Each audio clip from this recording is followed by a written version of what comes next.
سلام و درود بر همراهان عزیز کانال یوتیوب دکتر روانکاو. موضوعی که امروز میخوایم در موردش صحبت بکنیم یکی از تعارضات مهمیه که توی روابط زناشویی اتفاق میفته در هنگام همبستر شدن زن و مرد. یکی از چیزهایی که من بارها توی مراجعهام شاهدش بودم این بوده که مشکل اصلی که به وجود اومده بوده بین زن و شوهر نه مربوط به خود سکس بوده، نه کیفیتش و نه حتی دفعاتش. مشکل اصلی چند دقیقه بعد از تموم شدن رابطه بوده. وقتی که یکی دراز کشیده و ریلکس و خوابش میاد، اون یکی برعکس دنبال نزدیکی، اطمینان، نوازش و صمیمیته. دقیقاً همینجاست که تعارض شکل میگیره. بدن مرد بعد اورگاسم به صورت طبیعی حالت خاموشی رو تجربه میکنه. هورمون پرولاکتین میره بالا، تستوسترون میره پایین و نتیجهش میشه یه بیمیلی لحظه‌ای، خواب آلودگی یا حتی فاصله گرفتن فیزیکی. اما بدن زن چی؟ بدن زن وقتی به اورگاسم رسیده باشه معمولاً با بالا رفتن اکسیتوسین مواجه میشه، همون هورمونی که نقش داره تو پیوند عاطفی. برای همین نیاز به چی داره زن؟ به تماس، حرف زدن یا تأیید عاطفی. این خیلی مهمه تو خانم ها. بعد سکس این تأیید عاطفی، این تماس ها، این حرف زدن ها نیازش بیشتر میشه. اینا یعنی زن و مرد ممکنه دقیقاً بعد سکس دو تا چیز کاملا متفاوت رو بخوان. مرد به دنبال سکوت، استراحت و تنهایی باشه، اما زن به دنبال نوازش و نگاه و حضور زوجش. و اگه اینو ندونن قطعاً به همدیگه هر دو نفر برچسبای اشتباه میزنن.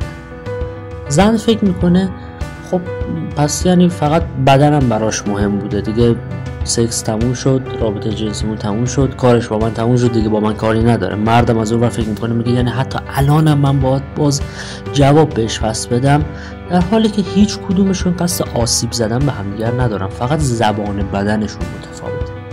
اینجا همون نقطه‌ایه که دعواها، رنجش‌ها و عقب نشینی‌های تدریجی شروع میشن. وقتی که زن از نظر عاطفی تنها بمونه حس ناامنی میگیره و وقتی مرد حس کنه باید یه چیزی رو اثبات کنه خودش رو عقب میکشه.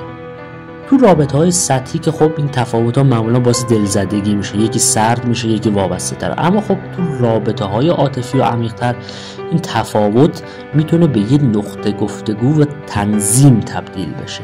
چیزی که کمک میکنه اینه که قبل رابطه جنسی بدونیم طرف مقابلمون از سکس با ما چی میخواد، به دنبال لذت، صمیمیت، به دنبال تأیید، به دنبال اینه که قدرت خودشون نشون بده، یا به دنبال رهاییه. اگه هدفها فرق کنن خب مشخصا رابطه پر میشه از سوء تفاهم. بعد رابطه جنسی فقط کار بدن تموم نمیشه، اونجاست که کار ذهن شروع میشه.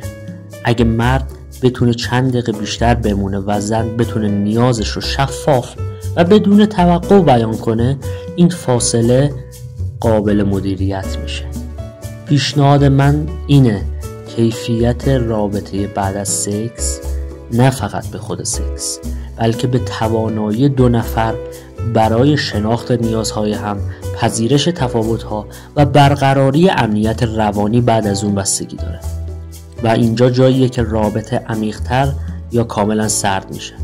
حتما با هم قرار بذاریم برای بعد سکس، حتی اگه کوتاهه، حتی در حد یه بغل و یه جمله.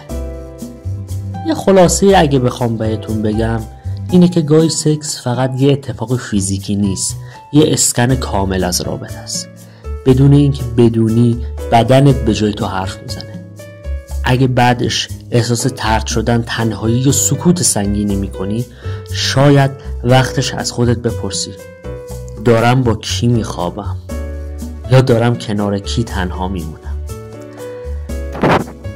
بهتون توصیه میکنم که یه بار دیگه این ویدیو رو از اول اما این بار با چشمانی بسته گوش کنید تا زمزمه افکارتون بشه و تا همیشه تو ذهنتون باقی بمونه و بتونید توی زندگی ازش استفاده کنید. عزیزان دل، لایک و سابسکرایب فراموش نشه. حتما زنگوله رو به صدا در بیارید تا اولین نفری باشید که از ویدیوهای بعدی ما مطلع میشه و از همه مهمتر این ویدیو رو برای عزیزانتون ارسال کنید. تا درودی دیگر، بدرود.